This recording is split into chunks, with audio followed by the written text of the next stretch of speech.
Benjamin Stasiulis, le voici, le français, ligne d'eau numéro 8, c'est-à-dire qu'il nagera tout en bas de votre écran, le plus proche de vous. Eugene Goetze, qui était avec les Américains, lui aussi, face à Benjamin Stasiulis tout à l'heure dans la finale du 4 x 50 mètres, 4 nages. Matt Grivers, votre adversaire, Camille, hein, champion olympique du Sando à Londres, champion du monde du Sando à Barcelone, l'un des favoris. Il n'a pas nagé très vite en série.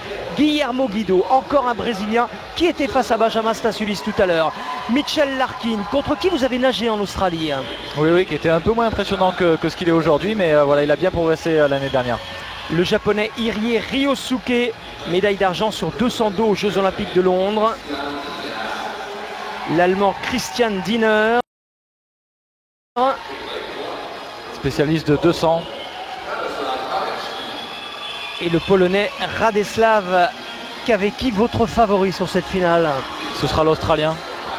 Mitchell Larkin, qui n'est pourtant pas le plus beau pédigré de la finale.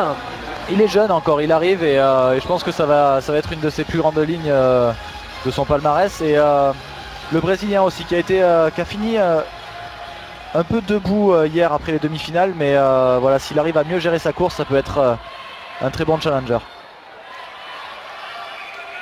Alors on va rappeler, si vous n'étiez pas là hier, qu'il y a des nouvelles plaquettes pour les dossistes. Vous nous rappelez au départ ce que ça change?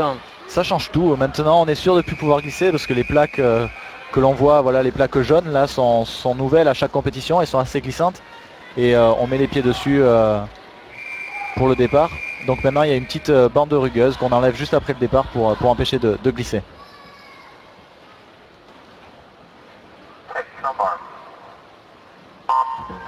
Benjamin Stasiulis, tout en bas de votre écran, 15 mètres sous l'eau. Ouais, la première coulée c'est normal, voilà, il est très rapide, il est vraiment dans le coup. On voit Larkin déjà partir plus vite que tout le monde. Première indication. Grivers aussi est très bien. Et Matt Grivers, c'est même lui, Matt Grivers, qui va virer en tête. Matt Grivers en 23,74 devant Mitchell Larkin. Stasiulis en 5e position, il est à l'affût.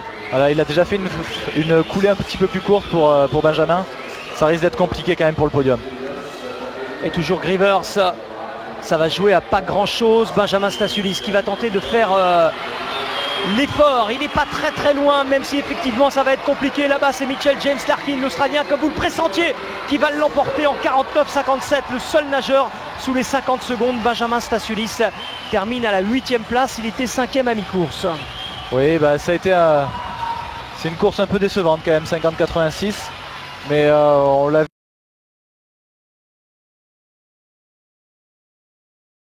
vu un peu fatigué sur les jambes, faire des coulées assez courtes. Donc voilà, j'espère qu'il ne sera pas trop déçu et qu'il arrivera à bien se remettre en forme pour le 200 qui est vraiment sa spécialité. C'est moins bien, hein, c'est moins bien que ce matin. Il avait fait 50-68, enfin en demi-finale hier, 50-68. Et son record personnel est de 50-25, c'est-à-dire qu'il en est loin. Camille Lacour va aller rejoindre Benjamin Stasiulis. On va l'écouter tout à l'heure en zone mixte en interview. Petite déception toujours quand on nage beaucoup moins vite que son record personnel ou beaucoup moins vite qu'en demi-finale et qu'en série. Ouais, petite déception. Maintenant, ça faisait un moment qu'on n'avait pas vu Benjamin à ce niveau. Il a connu 2 années difficiles où il ne s'est pas qualifié au championnat du monde de Barcelone en 2013. C'est quelqu'un de très assidu qui travaille vraiment très dur au quotidien et ça fait plaisir de le voir revenir à son meilleur niveau, de prendre une médaille avec ce relais français en espérant que ça lui redonne le goût et la motivation pour aller jusqu'aux Jeux Olympiques de Rio. Le fait d'avoir nagé et d'avoir dépensé un peu d'adrénaline, d'avoir été sur le podium juste avant, ça a joué ou pas? Parce que je suis en train de remarquer que Goetze, l'Américain, est 7e, que Guido, le Brésilien, est 5e ex aequo, et eux aussi nageaient tout à l'heure le 4 x 54 nages. Ouais, c'était un contexte de course qui était un peu plus compliqué à gérer pour ces 3 nageurs, ça c'est une certitude. La victoire de Larkin, Camille Lacour.